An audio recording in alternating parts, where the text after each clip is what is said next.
In 1969, the Beatles were in, short hair was out, and the Air Force slammed the door on Project Blue Book, the U.S. government's only acknowledged study of UFOs and extraterrestrials.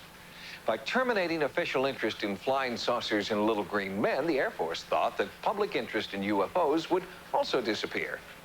It didn't, and it still hasn't.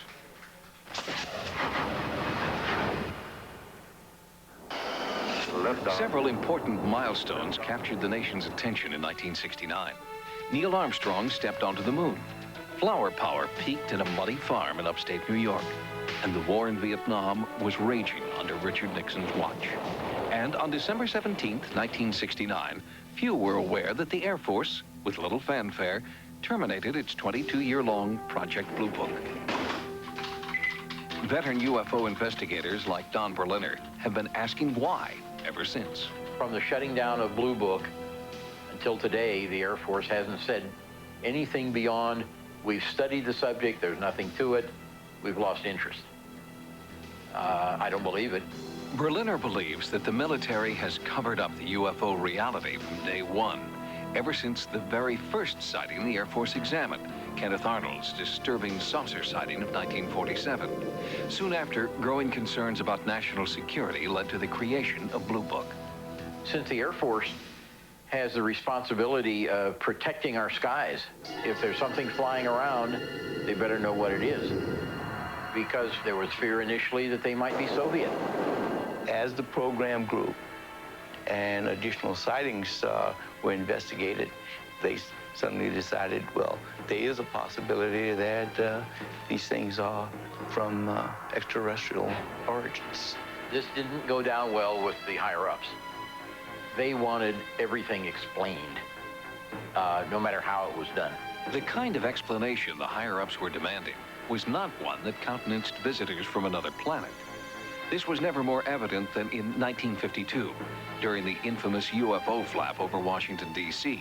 Despite solid radar returns, Blue Book said it was either weird weather or a misidentified weather balloon. Hundreds of reports showed the data and the explanation have no relation to each other. A typical case, two military pilots chase something that looks like an aluminum 50-foot disc. And when it's all over, Blue Book decides that it was two balloons, not one. They only saw one thing, but it ends up as two balloons. It's not the sort of thing where you could argue the fine points. There are no fine points. Even the Air Force conceded that they couldn't explain everything. When Blue Book closed in 1969, 5% of all cases were still categorized as unknown. Ufologists say the government is being less than candid about what they really know. But a filmmaker and Defense Department consultant disagrees. I don't see a cover-up. I think that they're very puzzled by this phenomena and can't get a handle on it. And it's sort of like, I don't think they want the public to know that they don't have the answer for it. So maybe that's where this conspiracy idea comes from. Robert Friend headed up Blue Book from 1958 to 1963 and insists that the project was open-minded about UFOs. UFOs exist, alien spacecraft, that's another thing. I don't believe all these people are running around reporting things that they imagine. They see something, and that's a UFO. It's unidentified, and it's an object. But that's still not an Air Force mission. The Air Force's concern was whether or not it had any intelligence value and whether or not it constituted a threat to our national security. Ufologists don't believe that Robert Friend is hiding the truth, just that he wasn't in on all the secrets. Whether or not there was a second or third investigation behind the smokescreen of Project Blue Book is still highly debatable. I certainly hope there was. I'd hate to think that Project Blue Book was the best we could do. If a hidden agenda existed, Berliner was determined to expose it. In 1974, he obtained Air Force permission to copy nearly 600 of the more than 12,000 cases in the official Blue Book files. There were dozens of file drawers full, and I only had a week, so I had to concentrate on the unexplained cases. And so I managed to get all the information, including witness names. The Air Force then decided that they were afraid of suits under the Privacy Act if the names of witnesses got out. So they pulled the files out of circulation, removed all identification of witnesses, forgetting that I already had hundreds of them. The Air Force sent the newly censored documents to the National Archives in 1976, and those are what UFO researchers will find to this day. Thousands of documents with identifying information blacked out or unreadable. They wanted to make it as difficult as possible for people to reinvestigate cases. You can't tell if a report came from a nearsighted plumber or from the commander of an Air Force fighter squadron. According to Friend, blackouts protect private citizens, not the government. I'm not saying that there isn't life somewhere in this huge cosmos. What I am saying is that I don't believe that anyone yet has solved the problem of getting across these vast distances.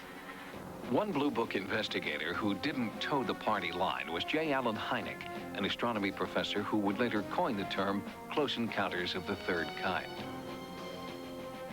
Dr. J. Allen Hynek was the Air Force consultant in astronomy, and he had been working for the Air Force since 1948. He had been a rather avid skeptic about the whole thing until he got to the Lonnie Zamora case. In 1964, Lonnie Zamora reported that an ovoid spacecraft had landed near Socorro, New Mexico. It was a pivotal case for a lot of skeptics because Zamora, a police officer, was such a credible witness. And his report was followed by more reliable sightings all over the country. So many, in fact, that at Hynek's urging, the Air Force commissioned its first scientific UFO investigation. And the University of Colorado took the contract for about $500,000 and studied it for about 2 years before they issued their report. And then when their report came out negative, then the Air Force said, okay, we're out of the UFO business. Hall believes the panel was intentionally misled and that their report was an elaborate ruse and a defining moment in UFO history. Stanton Friedman defines it as the moment the government alienated millions of its people. Most people think most people don't believe in UFOs, even though all the polls have consistently shown not only that most people do believe in UFOs, but that the greater the education, the more likely to believe in UFOs.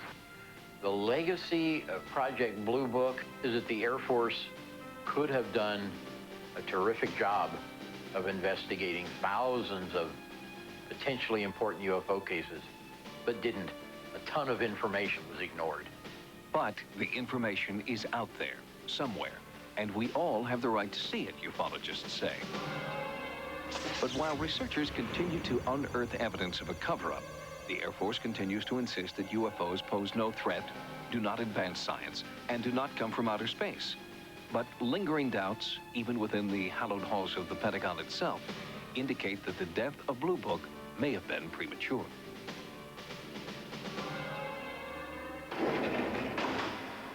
In 1969, an American citizen inquiring why Project Blue Book was dropped likely received a form letter stating, quote, "There is no evidence to indicate that further investigation of UFOs is warranted," end quote.